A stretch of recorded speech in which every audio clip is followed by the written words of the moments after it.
Bonsoir à tous. Les questions viennent de partout. Les gens me posent la question, pasteur, tu vois que maintenant le président a cédé au dialogue. Il a cédé, il fait maintenant la volonté des prêtres. La pression, peut-être on lui a mis la pression et voilà que le président vient de céder et tout ça. Bon, d'abord, j'ai comme l'impression que la majorité des followers ou même des Congolais ne suivent pas l'information. Ou alors, les gens cherchent l'information qui leur semble bon. Tu veux l'information telle que toi tu la veux. En fait, c'est ça cette génération. La génération ne veut plus écouter. Les gens cherchent à ce qu'on leur dise ce qu'ils veulent. Quand tu ne dis pas ce qu'ils veulent, alors ils te haïssent, ils t'injurient, ils disent n'importe quoi. Le président Félix Tshisekedi n'a jamais refusé le dialogue. Quel était le problème qui était entre le président Félix Tshisekedi et les prêtres? Les prêtres voulaient insérer Nanga, Kabila, Katumbi dans les dialogues, alors que ces gens ont des problèmes avec l'État. Ces gens ont déjà tué. Ces gens sont considérés comme des criminels pour la RDC. Kabila est condamné à mort. Kabila est condamné par la communauté internationale. Kabila a des sanctions des États-Unis. Nanga vient d'être condamné et Nanga a d'autres condamnations. Ce sont les gens qui ont tué. Le président Félix Tshisekedi a dit ceci aux prêtres. Je veux les dialogues, oui. Les dialogues doivent se faire à Kinshasa, n'est-ce pas? Les dialogues doivent se faire avec les fils du pays. Mais nous ne pouvons pas prendre le Rwanda et insérer le Rwanda dans notre dialogue. Nous ne pouvons pas prendre le M23 qui prouvait d'une manière internationale qu'il travaille pour le Rwanda et l'introduire dans les dialogues. C'était ça la condition que les prêtres n'avaient jamais acceptée. C'était ça là, le point de discorde. Le président n'a jamais refusé le dialogue. C'est la formule du dialogue qui était la pompe de discorde. Il ne s'accordait pas sur ce point-là. Les prêtres tenaient à tout prix que Kabila, Nanga et Katumbi viennent dans les dialogues. Là, le président a été catégorique, il a dit niet, pas question. Maintenant, le président burundais est arrivé, il a essayé de faire comprendre aux prêtres, aux politiciens. Il vous dit, votre pays a plus de valeur que ce que vous êtes en train d'estimer. Le pays est agressé par le Rwanda. Donc, ça veut dire quoi? Ndayishimiye est parti dire aux politiciens et aux prêtres que la RDC est agressée par le Rwanda. Ndayishimiye est parti dire aux prêtres et aux politiciens que la RDC est agressée par le Rwanda. Donc, eux ne savaient pas que la RDC était agressée par le Rwanda. Ils n'ont jamais su. C'est Ndayishimiye qui est parti leur dire.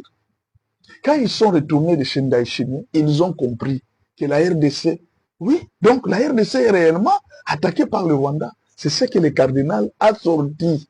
Et c'est ce que le président Félix Tshisekedi était en train de chercher depuis très longtemps. Il leur avait dit, admettez l'agression rwandaise. Vous avez suivi Ambongo, excusez-moi, le cardinal Ambongo, quand il est sorti de la présidence, qu'est-ce qu'il a dit? Notre pays est agressé, notre partie est du pays est agressé par le Rwanda. Pour mettre l'ennemi dehors, nous devons nous unir, être en communion. Nous avons trouvé un point commun avec le président de la République et maintenant là, il y a des conditions qui vont suivre chemin faisant. Nous allons essayer d'établir ce qui vous plaît, c'est que le président a été d'accord. Nous félicitons le président, nous lui disons merci d'avoir accepté les dialogues. Vous avez compris? Ils ont accepté l'agression rwandaise. C'était ça la condition que le président Félix Tshisekedi avait posée. De deux, Lorenzo voulait que le dialogue se passe chez lui. Pourquoi chez lui alors que c'est un problème congolo-congolais? Nous sommes avec le Congolais, Félix n'arrête personne, Félix ne frappe personne. Parce que même si ça se passe chez lui, Félix n'acceptera jamais que les criminels entrent dans les dialogues sans avoir passé par la justice.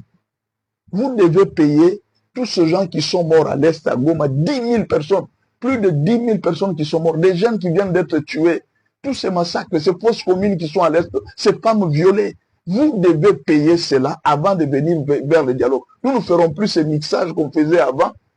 Les gens qui ont tué, on les insère dans l'armée. Imaginez que vous avez des gens qui ont tué, qui sont dans l'armée. Cette armée peut avoir la victoire. L'armée n'aura jamais de victoire. Il faut faire sortir les gens qui ont... Parce que vous savez, quand quelqu'un marche avec la malchance d'un sang qui le réclame, vous le mettez général dans l'armée. Mais ce monsieur ne gagnera aucune guerre parce qu'il a la malchance. Il y a un sang qui réclame sa vie. Il ne peut pas gagner la guerre. Voilà l'importance de la justice. Quand vous mettez quelqu'un qui a des problèmes de la justice dans la gestion du pays, ce monsieur n'apportera aucune solution parce qu'il a la malédiction sur lui. La justice, l'importance de la justice, c'est d'enlever la malédiction sur la vie des gens. C'est ça, la justice délivre des gens. Quand quelqu'un a purgé sa peine, il est délivré. C'est ça le problème que les gens ne comprennent pas. Mais quand vous prenez des injustes, des voleurs, vous les mettez à des postes, vous ne les jugez pas. Ils sont exemptés de condamnation. Vous exposez votre pays à la malédiction. Alors, le prêtre et les autres voulaient qu'on accepte les Nangas et les autres, qu'ils viennent seulement comme ça. Le président doit laisser tomber tout ça, mais qu'on accepte quand même que ces gens viennent. Le président ne dit pas question. Et alors, pourquoi aujourd'hui? Pourquoi c'est seulement aujourd'hui que le président rencontre des prêtres? C'est parce que la communauté internationale vient de prouver que Nanga, Twirwaneho et tous les autres AFC M23 sont aujourd'hui cités, étiquetés comme un groupe terroriste.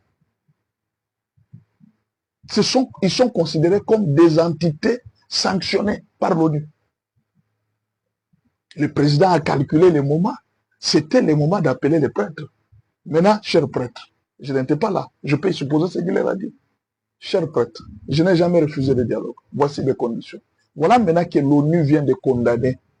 Vous vous dites que non, moi, que je mette Nanga, que je mette Kabila et les autres. L'ONU vient de commander l'AFC M23 et tout ça. Devons-nous toujours dialoguer avec ces gens qui sont condamnés par l'ONU? Vous-même, vous êtes témoin. Donc aujourd'hui, le président Félix Tshisekedi vient de libérer les cardinals Ambongo et Chole d'une dette morale qu'ils avaient vis-à-vis de Kabila et de Katumbi. Ils sont libérés, ils sont dégagés. La condamnation de l'ONU est une délivrance pour les cardinals Ambongo. Quand même vous le voyez parler, il vient de payer sa dette. Il avait en quelque sorte une certaine dette morale vis-à-vis de Kabila, vis-à-vis de Katumbi. Il ne pouvait pas s'empêcher, il devait payer cette dette. Mais quand vous avez vu le cardinal parler aujourd'hui, vous avez senti que c'était un homme libre. C'était un homme qui parlait avec autorité. Et même sa voix est sortie avec une très grande autorité. Vous sentez que c'est vraiment un homme libre. Pourquoi? Il a maintenant une raison lui aussi. Il dit, moi je vais parler pour vous comment, alors que c'est l'ONU qui vous a condamné. Moi je ne peux pas travailler contre l'ONU. Ils sont libres maintenant. Ils sont libres. Donc les prêtres sont libres, les pasteurs sont libres. La condamnation de l'ONU vient de les libérer de cette dette morale vis-à-vis des Nanga et des autres. Et maintenant là, ils sont prêts à organiser les dialogues, même à consulter tout le monde. Alors qu'est-ce qu'il y a? Est-ce qu'au Katanga, il n'y a pas un autre Katangais qui peut représenter Kabila, qui n'a pas fait de crimes? Le président Félix Tshisekedi ne refuse pas les gens de PPRD, il ne refuse pas les gens de Kabila, il ne refuse personne. Le grand problème, c'est que tout celui qui est dans les crimes ne participera pas au dialogue. Francis Mouyumba peut venir, tous les autres peuvent venir. Si vous n'avez pas, votre nom ne se trouve pas dans les crimes de l'Est, vous pouvez venir au dialogue. Où est le problème? Le président n'a jamais dit non. Mais pas celui qui a commis des fautes, pas les problèmes de brassage et mixage. Il n'y en aura plus. C'est ce que le président a demandé. Les gens, voilà, il a cédé, mais là le président est sous pression. Il n'y a pas de pression là-bas. Le président, c'est une machine politique. Il a calculé le moment. Juste après la condamnation de Nanga, pour dire aux prêtres, il vient maintenant d'être condamné. Comment on va négocier avec? Parce que pour le moment, si la RDC essaye d'appeler Nanga pour travailler, à un moment, le président Félix Tshisekedi avait connu un problème avec les États-Unis. Pourquoi? Ils avaient sanctionné Tango Fort. Le général Tango Fort était sanctionné. Le président Félix Tshisekedi l'avait pris. Les Américains n'étaient pas contents. C'est-à-dire, si vous prenez une personne sanctionnée par les États-Unis, par les Nations Unies, vous les mettez dans le gouvernement, vous les mettez en place, vous négociez avec lui. Vous aussi, vous serez sanctionné, vous aussi, vous serez déconsidéré. Donc, pour le moment, le président a dit la vérité. Il dit maintenant, ils sont condamnés par l'ONU. Comment on va faire maintenant? Les prêtres ont compris que non, c'est voilà pourquoi Ambongo a reconnu. Pour la première fois, Ambongo a prononcé la phrase « Le pays est agressé par le Rwanda ». Ambongo ne l'a... Excusez-moi. Le cardinal Ambongo ne l'a jamais prononcé. Aujourd'hui, le cardinal l'a prononcé. Papa Ejibaramampi, j'ai été très content quand j'ai vu votre visage là-bas. Quand je vous vois, vous êtes très sage, vous êtes très intelligent. Non, vous êtes très intelligent. Que Dieu vous bénisse. Je suis très content quand je vous vois là-bas. Je suis rassuré. Que Dieu vous bénisse. Merci beaucoup.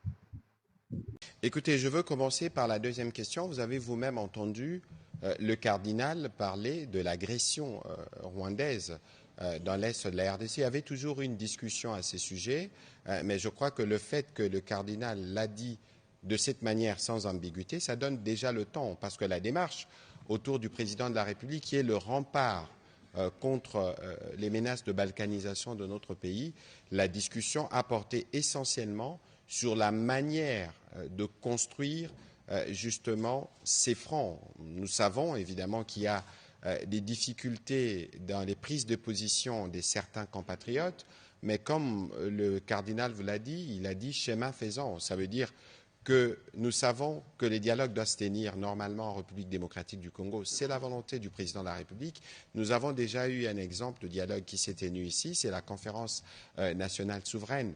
Évidemment, il y a des compatriotes qui sont à l'extérieur du pays, il y a des compatriotes qui ont quelques soucis. Je crois que dans le cadre du travail qui sera fait avec notamment les chefs des confessions religieuses, on verra comment certains cas pourront éventuellement trouver des réponses. Je rappelle ici, et le président de la République a été très clair là-dessus, que l'enjeu ici, ce n'est pas le président Tshisekedi, qui est lui-même héritier de cette situation.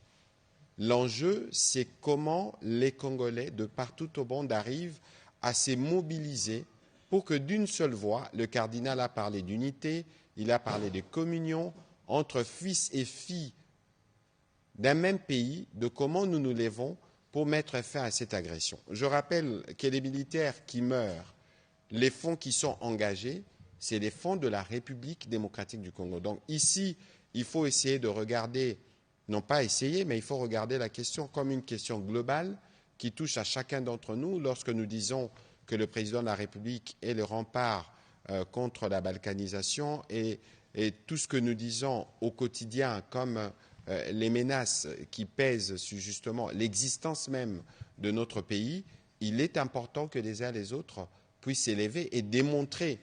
Et le président de la République qui a parlé de dialogue depuis autant d'années, autant de fois, vient là de donner une opportunité pour les uns et les autres de venir discuter de comment, comme Congolais, nous donnons une réponse à cette question qui paralyse et qui handicape les développements de notre pays. Je pense que de ces points de vue, les choses doivent être bien claires et nous disons et locaux et l'équi intégrité territoriale et zaté. Donc c'est la chose la plus importante que tous les Congolais partout au monde doivent avoir et la discussion avec les chefs des confessions religieuses emportées notamment sur des sujets ou sur des positions des uns des autres, nous verrons justement dans les cadres du travail qui sera à leur donner comment les uns les autres pourront se joindre à nous dans cette dynamique, évidemment avec des prises de position claires contre l'agression parce que c'est là le premier mal que nous devons collectivement endiguer.